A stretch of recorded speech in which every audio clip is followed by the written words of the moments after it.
Hi everybody, my name is Wade Bradford, and today I'm going to be reading to you one of my books. It's called There's a Dinosaur on the 13th Floor, and it is written by yours truly, Wade Bradford, that's me, and it's also illustrated by the amazing Kevin Hawks. And I want to give a special shout out to Miss Sarah Hertline, an amazing librarian and a friend from my old high school days.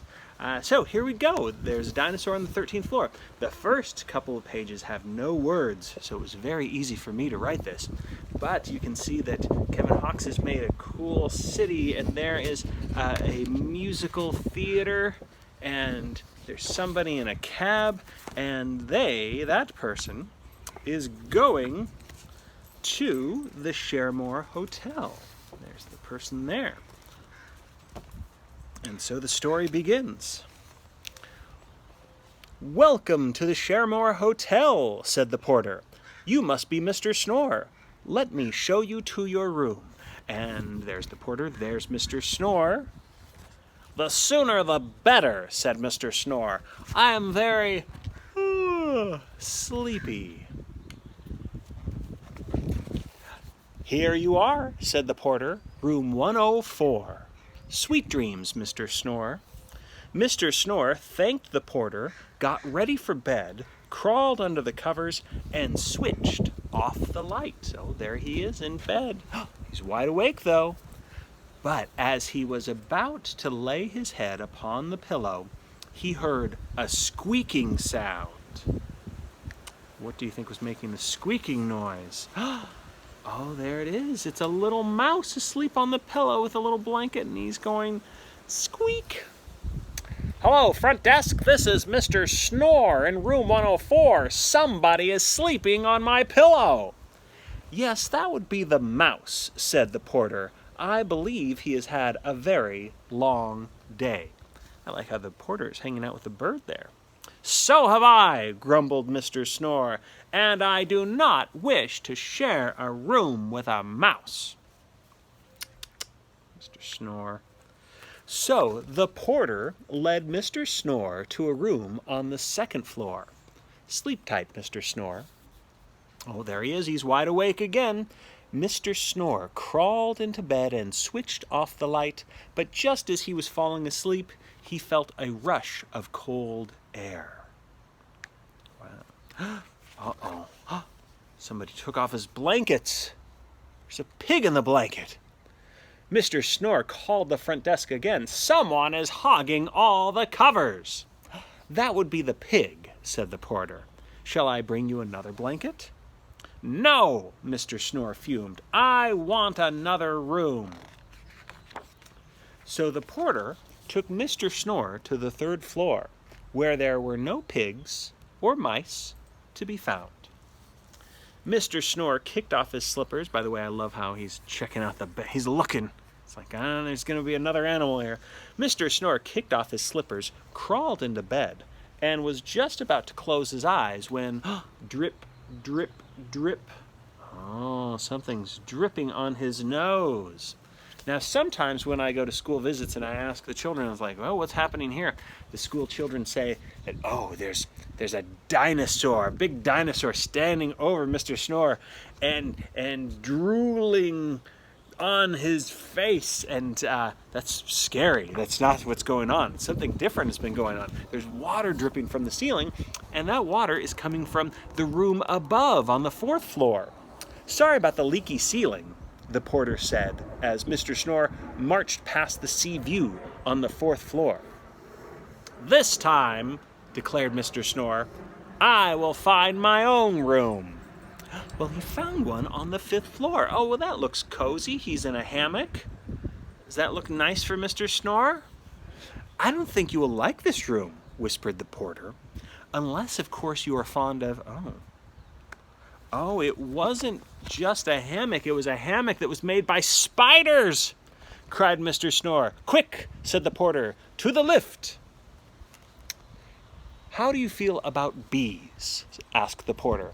"The same way I feel about spiders," said Mr. Snore. "Please skip the 6th floor." The 7th floor was too hot. The 8th floor was too cold. The 9th floor was just giraffes. Oh my goodness, look at those giraffes.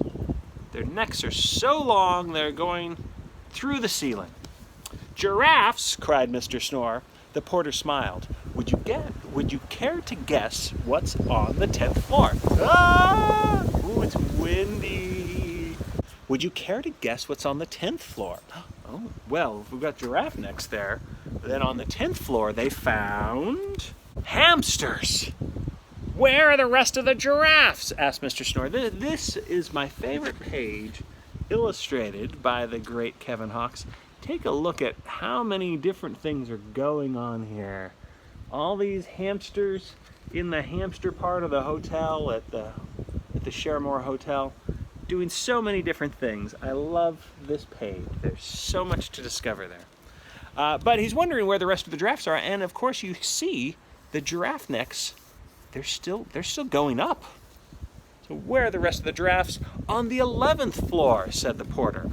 Then I will stay on the 12th, said Mr. Snore. So they went to the 12th floor. Hey, it's empty, said Mr. Snore. No one ever stays here, explained the porter. Perfect, said Mr. Snore, and he lay down and shut his eyes. It does tend to get a bit noisy, the porter warned, but Mr. Snore was already fast asleep. Ooh. Stomp, stomp, stomp, gurgle, gurgle, swish, swish. What is making those noises? By the way, this isn't wind that's going on. There's actually a dinosaur over there. I can't show him to you right now. He's taking a nap and he's snoring. Mr. Snore rang the front desk. I cannot sleep with all this noise. I'm going to find a room on the 13th floor. Oh dear no, said the porter. On the 13th floor there is a click. Oh, Mr. Snore hung up the phone.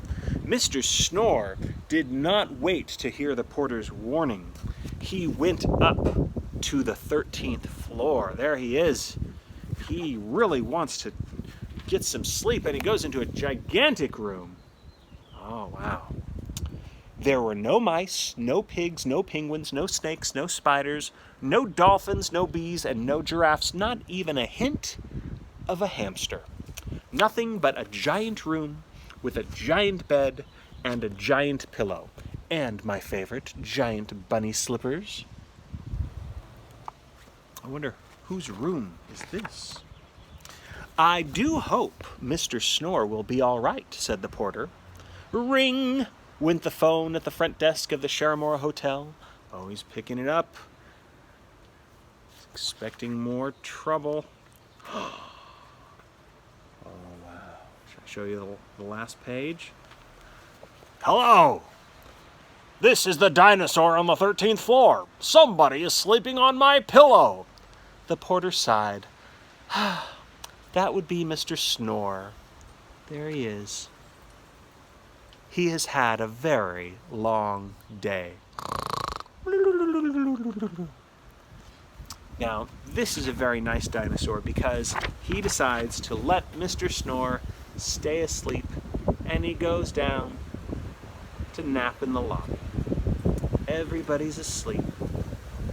The porter's asleep, the penguin's asleep, the hedgehog is asleep, and the dinosaur is no longer on the 13th floor. He's now in the lobby asleep. All right, so thank you very much for listening to my story.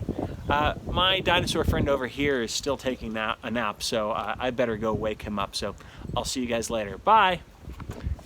All right, come on, let's wake up.